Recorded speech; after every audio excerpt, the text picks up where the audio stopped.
Assalamualaikum warahmatullahi wabarakatuh.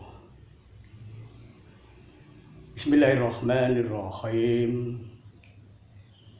Alhamdulillahirabbil alamin. La ilaha illallahul halimul karim. Allahumma shalli ala sayyidina Muhammadin wa ala alihi wa sahbihi ajma'in. Amma ba'du. Masyarul muslimin rahimakumullah. Iblis laknatullahi alaih mempunyai pengalaman panjang untuk menggoda manusia. Sejak penciptaan Nabi Adam, Iblis sudah berkomitmen untuk menyesatkan manusia, menyeru manusia untuk menjadi penghuni neraka yang bernyala-nyala, ashabis sa'ir.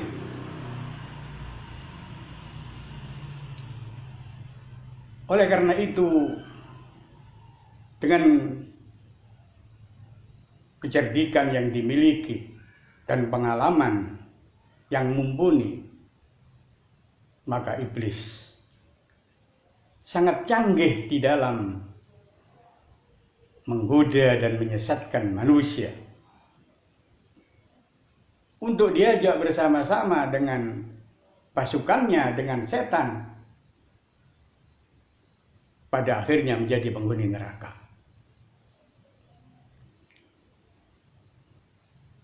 Masyarul muslimin rahimakumullah, para pemirsa si mulia Allah Subhanahu wa taala.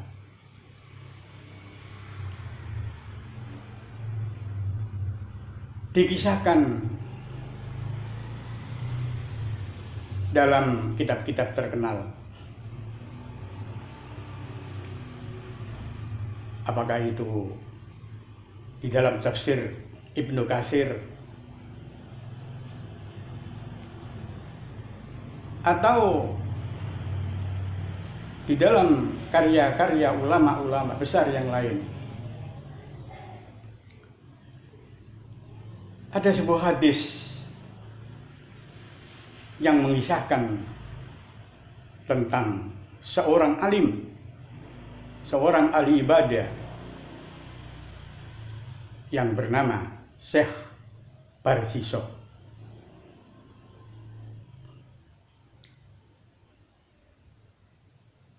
Dia adalah seorang yang sangat tekun di dalam beribadah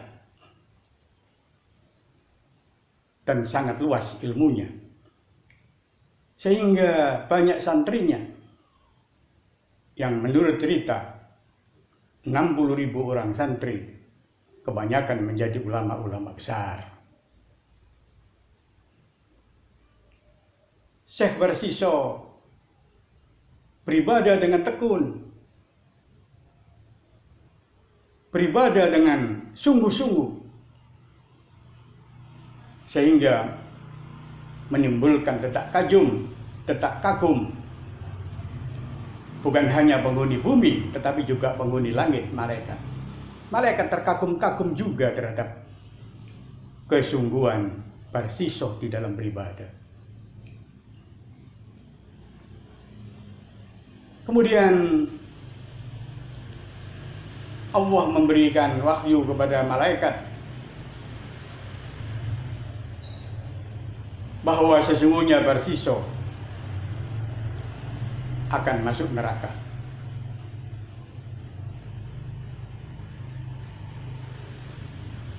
Artinya bahwa kekaguman itu merupakan kekaguman yang sia-sia, karena pada akhirnya Barsiso masuk neraka. Masyarul muslimin rahimakumullah, para pemirsa si mulia Allah Subhanahu wa taala. Iblis mendengar percakapan langit. Iblis mendapat bocoran bahwa Barsiso yang tersohor itu pada akhirnya akan mati. Su'ul khotimah. Oleh karena itu iblis kemudian mendatangi Barsisok. Ia menyerupai seorang laki-laki yang ingin beribadah menyertai Barsisok. Wahai Barsisok, banyak orang kagum terhadap ibadahmu. Oleh karena itu perkenankan saya menyertaimu di dalam beribadah. Maka iblis yang menyerupai seorang laki-laki itu pun tinggal bersama Barsisok di rumah Barsisok. Ia beribadah bersama Barsisok.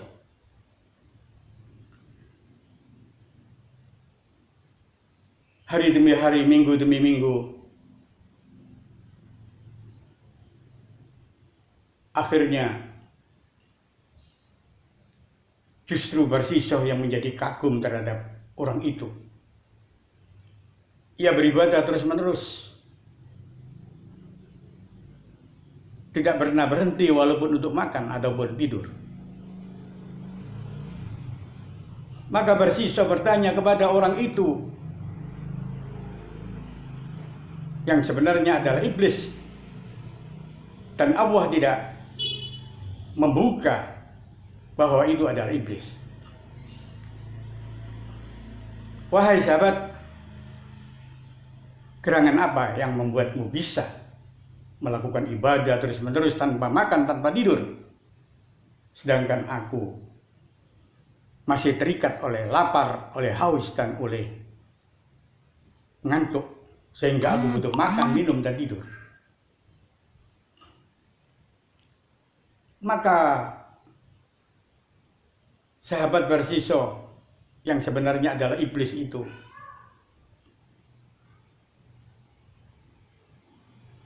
menebarkan rayuannya, menebarkan tipu muslihatnya. Wahai Barsisok, maukah engkau kuberitahukan rahasia? Rahasia kenapa aku mampu beribadah terus-menerus. Ceritanya begini, aku pernah berbuat salah, pernah berbuat dosa.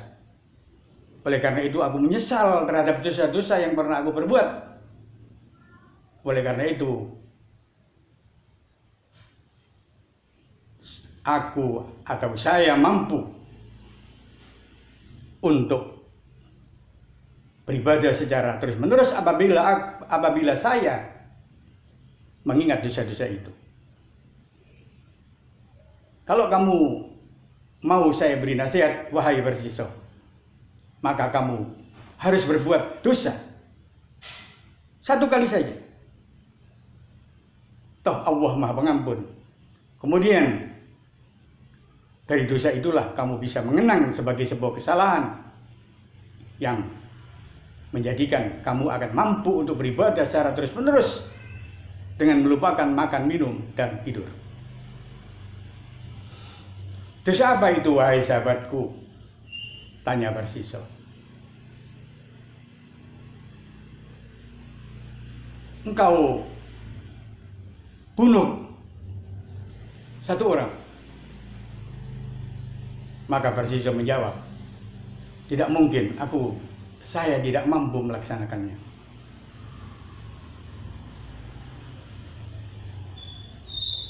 Kalau begitu,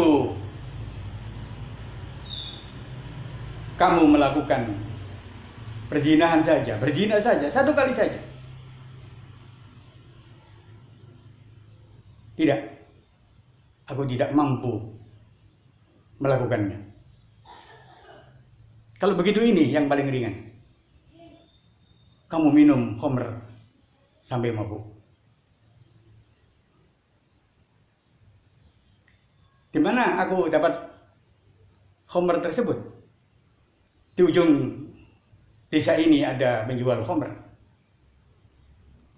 kamu datang ke sana, beli minuman dan minum sambil mabuk. Maka Barsiso pun pergi ke warung penjual khamr yang kebetulan penjualnya adalah seorang wanita. Maka Barsiso pun menenggak khamr tersebut sampai mabuk. Dan ketika mabuk itulah akalnya menjadi hilang. Ia kemudian memperkosa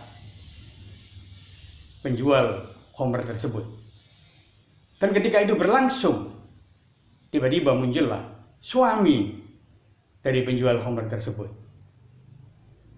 Sehingga Barsiso merasa terjepit, dan untuk melepaskan diri dari keterjepitan, maka Barsiso kemudian membunuh lelaki suami penjual khamr tersebut. Sehingga Barsiso melakukan 3 kesalahan, 3 kejahatan. Yang pertama, meminum khamr. Yang kedua, berzina. Dan yang ketiga, membunuh. Maka datanglah setan yang menyerupai seorang laki-laki tersebut, datang kepada Barsiso. Kemudian Barsiso dibawa oleh iblis yang menyerupai Barsiso tersebut ke yang berwajib. Maka Barsiso dikenai hukuman meminum khamr, hukuman berzina, dan hukuman membunuh.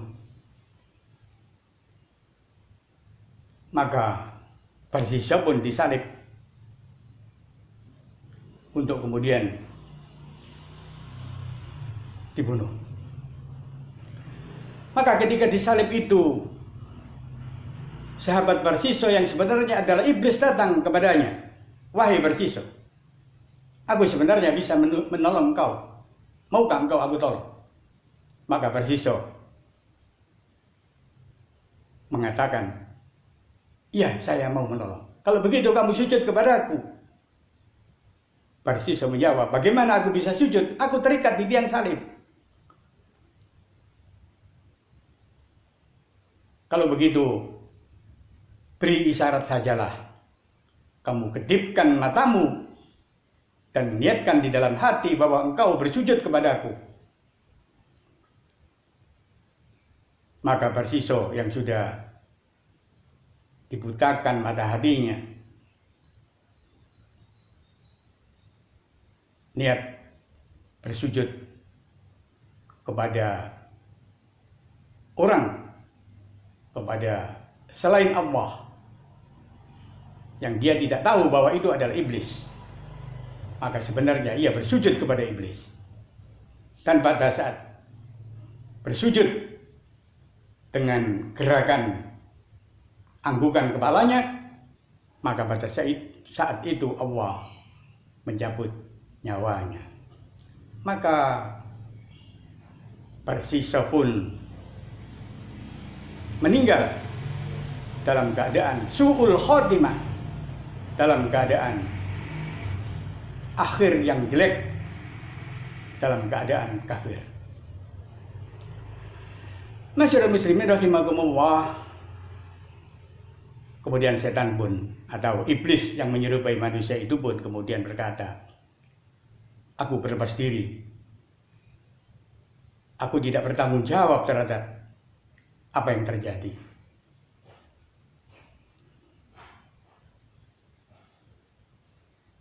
Dan iblis memang selalu berlepas diri dari kejahatan yang dia lakukan.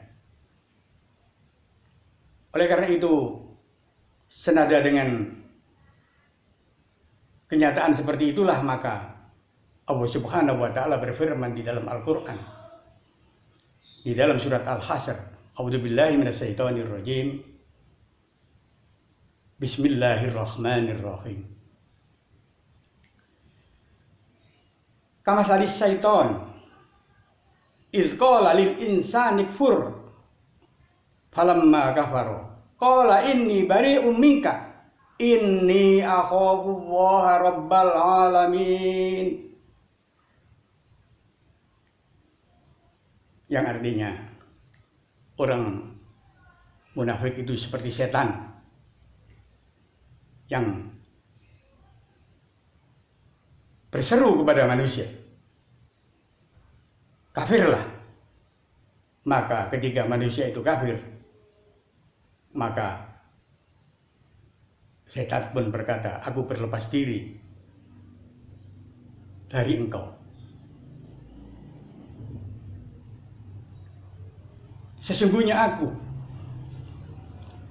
takut kepada Tuhan semesta alam. Inni akhafu Allaha rabbal alamin. Bahwa sesungguhnya iblis akan selalu mengatakan bahwa dia tidak bertanggung jawab terhadap apa yang terjadi kepada manusia yang berhasil disesatkan. Oleh karena itu, manusia harus bertanggung jawab sendiri. Kenapa itu dilakukan oleh iblis? Tidak lain adalah supaya manusia menjadi makin menyesal ketika dia mengikuti godaan setan atau iblis, kemudian tersesat. Dan ketika sudah tersesat, maka iblis tidak bertanggung jawab. Dan inilah sesungguhnya yang harus kita pahami. Oleh karena itu dapat kita berikan catatan dalam kisah di atas. Yang pertama adalah bahwa iblis merupakan musuh yang nyata. Termasuk anak buah iblis ialah setan-setan, baik dari golongan manusia maupun dari golongan jin. Yang kedua,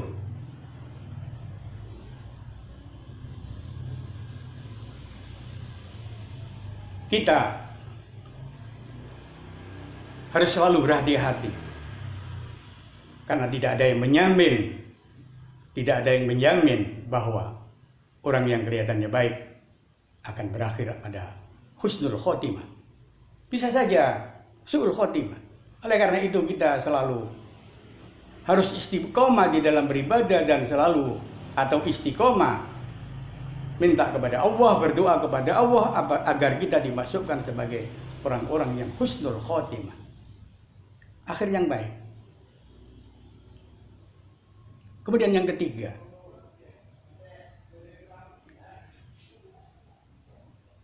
iblis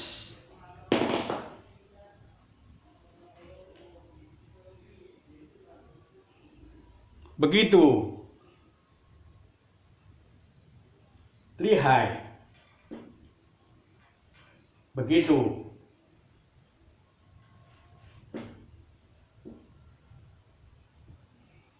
piawai di dalam mengganggu atau menggoda manusia. Oleh karena itu manusia jangan lalai sedikit pun, termasuk jangan lalai untuk minta ampun, minta perlindungan kepada Allah Subhanahu wa Ta'ala. Tentu selain minta ampun.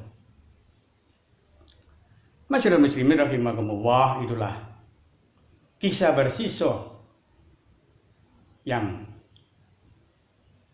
dapat kita jadikan sebagai pembelajaran, sebagai pelajaran buat kita bersama, agar supaya kita tidak tertipu oleh setan yang terkutuk. Terima kasih atas perhatiannya. Mudah-mudahan apa yang kita sampaikan mempunyai manfaat, terutama kepada